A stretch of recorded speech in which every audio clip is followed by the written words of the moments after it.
9 months of hearings, 0 answers on Epstein files. Pam Bondi gives influencers binders claiming Part 1, then DOJ says no list exists. Trump calls it a hoax, blames Obama. Maxwell gets moved to minimum security after meeting Trump's former attorney. Republicans vote against release, then flee committee.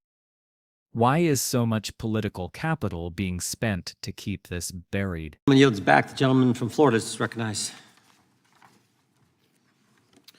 Thank you, Mr. Chairman. Mr. Frosch, thanks for being here, coming across the pond.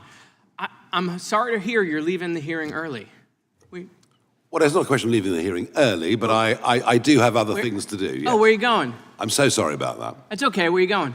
It's not lunch, I promise you. It's not lunch. You're not going to have lunch. I don't think so, no. No lunch. Sad, isn't it? You're meeting with the president? I can't remember what the schedule is. It's possible. You can't remember if you're meeting with the president. I'm being very polite, and I'm not going to tell you what I'm doing this afternoon, but I can assure you that... But there's the free speech hearing. You're not going to tell me what you're doing this afternoon? Free speech is one thing. Discretion's quite another, too. Okay. All right, so you're leaving to have lunch with the president. So, Mr. Frosch, I have a question. Have you heard about the Epstein thing that's going on here? I have. You have? What do you think about it? I'm not going to give comment on anything happening in America. I'm here as a witness. Perfect. I'm here as a witness. I'm here as a witness for what is happening in the United Kingdom and in the European Perfect. time zone. Let me just go through it. So it's been 9 months, right, since we've been meeting in these hearings. We've not had Pam Bondi here, even though we have jurisdiction over the Department of Justice, not Dan Bungie. The gentleman yield. Nat Cash Patel. I will 100%. We'll go back and forth. Let me just do my thing. Okay. Well, I'm just going to correct. Cash Patel's coming in 2. I'll give you an extra 10 seconds. Cash Patel, the director of FBI, is coming in 2 weeks, and the Attorney General's coming in 4 weeks. Fantastic. But still, we're not doing that this week. The week we're having votes on the Epstein thing. So, Pam Bondi gives the influencers, these Republican influencers, a binder. It says Part 1 of the Epstein files. Don't know if you saw it. It was quite spectacular. The Attorney General then says the Epstein list is on her desk. Then DOJ issues a memo, says there is no list. Then, you have any questions about any of that? We've had no hearings on any of that at all. That, the list is on my desk, then there is no list. Then we gave binders to Republican influencers. This committee's had no questions on any of how that transpired at the Department of Justice. Then hold on. Well, it sounds like you're going to in the next few weeks. So that's a jolly good thing. Mr. Frosch, we can talk soon, but not yet. Okay. Right. So then the president comes out and says the whole thing's a hoax.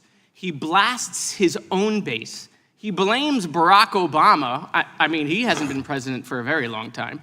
Republicans then in committee vote against the release in the Rules Committee. Then Republicans refuse to go back in the Rules Committee because they're getting blasted for their vote, getting crushed by their own base. Congress leaves a day early. Then the administration sends the Deputy Attorney General to meet with Maxwell in jail. He happens to be Trump's former personal attorney. She says something favorable about the president. Miraculously, she gets transferred to a minimum security prison. The president starts talking about how he has the right to pardon her if he wanted to. The leaks to the Wall Street Journal then stop. We come back from break. We have the Massey petition. Comer does a document dump where 97% of these documents are already public. How long has he had those documents? Why hasn't he released them for the last 6 weeks? Does it the day of the vote. Then Republicans drop a non-binding resolution trying to kill the Massey discharge petition.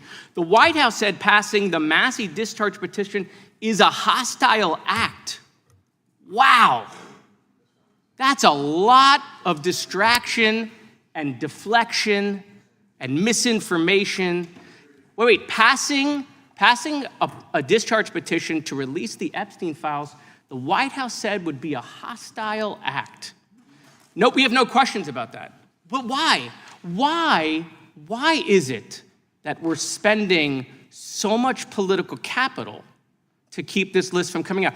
You think the list should come out? You think we should know the people who dealt with Mr. Epstein, Mr. Frosch?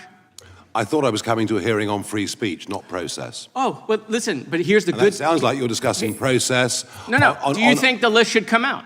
I have no opinion on it. I don't know So, at all. so we have victims that were sexually abused by potentially people in power, and we don't know who's on the list. I'm very happy. Hold on, to Mr. discuss Fresh. that We with don't you know who's on the list. We don't another know. time. We don't know who's on the list. We don't know if the president is or is not. I'm not going to say he is or isn't. I'm just going to say these are weird behaviors. We don't know that there aren't other people in Congress that are on the list, right? We have no idea. Do you think the list should come out? You think people in power should be held to account for these victims who have been sexually abused and assaulted? You think the list should come out? I think that I'm very happy to come to a different hearing where you talk about legal process. Okay. But Will the today- gentleman yield for a quick question? I will yield to Were you freeze. aware that he has already called for the Epstein file to be released? It has been reported that he has called for it to be released. Oh yeah, right here, just to refresh your memory. Yeah, but it's- yeah, I yes. happen to have this. But that's not How what random. But that is not. Look, you can ask me if you like about Do you agree social with security yourself? policy. Do you agree with We are yourself? here- we are here to you- discuss free speech. Hold on, it's awkward for your lunch after this? Do you agree with yourself? No, it isn't at all. Okay. Mr. Chairman, I'm just curious. This committee has jurisdiction over the Gentleman's Department of time. Justice. Yeah. Why have we allowed Comer to cover this up for the last couple of months? As I said, Why is this committee not I taking said 6 weeks jurisdiction? ago that we will have the FBI director in, we will have the attorney general in, and we are doing that in 2 weeks. You can ask you can go through that whole list.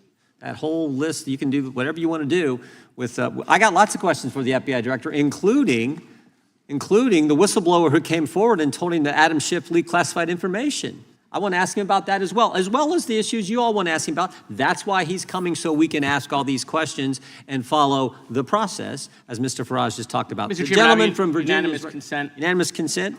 I'd like to enter the political article into the record that Mr. Farage said the Epstein file should be released. Without objection. The gentleman from Virginia is recognized. I thank the chairman. I want to talk about censorship tools that are being used by Europe and protectionist measures that have major consequences for U.S. companies and free expression. What Representative Moskowitz exposed wasn't just bureaucratic confusion, it was coordinated obstruction, revealing how institutional power protects itself when accountability threatens the wrong people. The timeline he laid out reads like a masterclass in deflection, where every transparency move gets countered by sophisticated maneuvers that muddy waters just enough to kill momentum while maintaining plausible deniability. The core contradiction should alarm anyone believing government operates in good faith.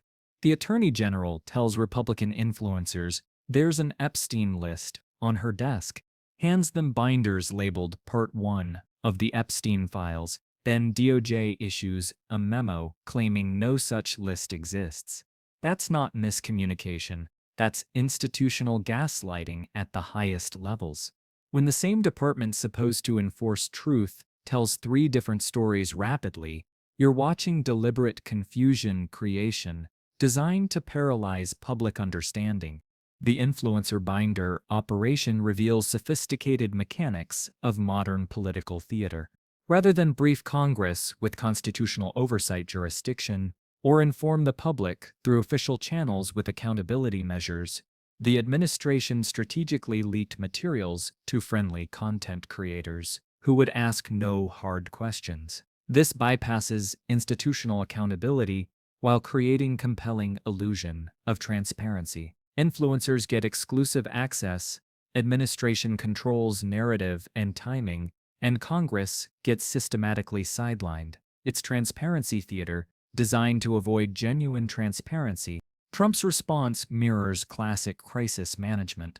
When protecting something substantial, he doesn't engage with substance of what files might contain or who might be implicated.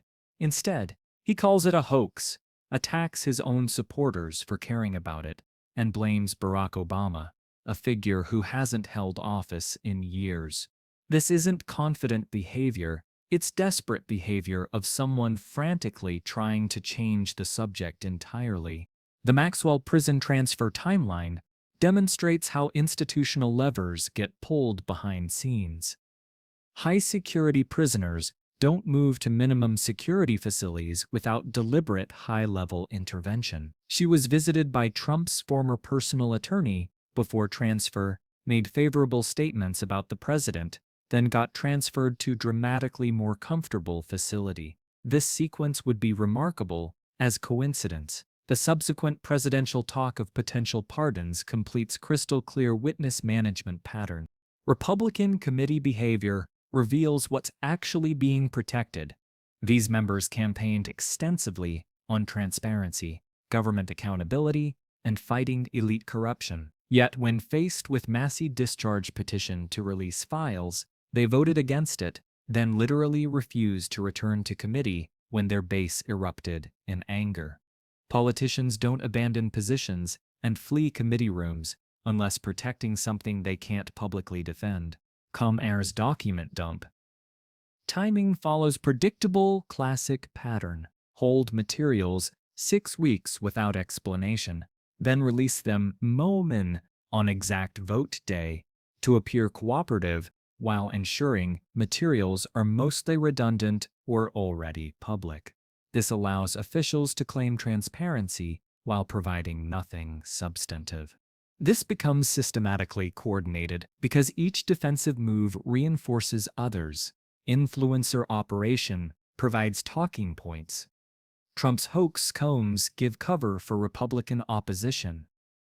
Maxwell transfer removes witness problem. Document dump provides deflection material. Committee obstruction prevents formal investigation. Together they delay, confuse, and exhaust public attention long enough for story to fade from news cycles. The deeper institutional problem is how constitutional oversight gets neutralized when threatening wrong people. Congress has clear jurisdiction over Department of Justice, but that becomes meaningless if committee refuses to exercise it. 9 months without single hearing on obvious irregularities isn't oversight failure, it's oversight abandonment. When White House calls simple discharge petition a hostile act, they view congressional oversight as attack rather than constitutional function. When institutional accountability breaks down this systematically, justice systems stop functioning as designed. Instead of equal justice under law, you get protection for some and accountability for others based purely on political connections rather than evidence. Sexual abuse survivors deserve knowing if their abusers included people in power positions and seeing justice applied equally, regardless of wealth or connections. This isn't about partisan politics. It's about whether American institutions still function to serve public interest or have been captured by private protection rackets.